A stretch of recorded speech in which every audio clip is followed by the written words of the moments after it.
It's day 4 of our Excel expedition. Today, we venture into the fascinating world of worksheet management, plus a critical lesson how to protect your hard work from the unexpected. Hey everyone, it's Diane back again.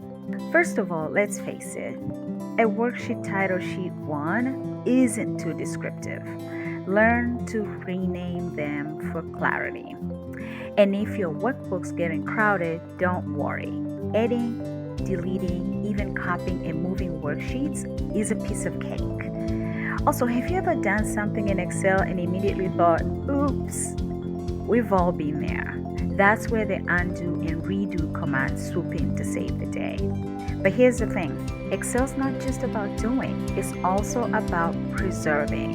How often do you save your work?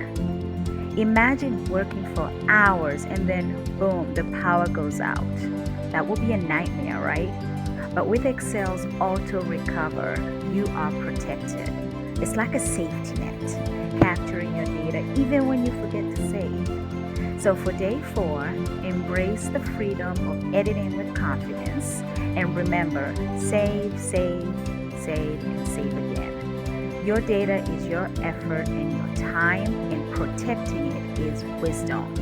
If you're hungry for more, dive deeper with our Excel Simplified course tailored just for you. Don't forget the link is right there in the video description. Also remember to hit that subscribe button so you don't miss out on any step of this 10-day challenge.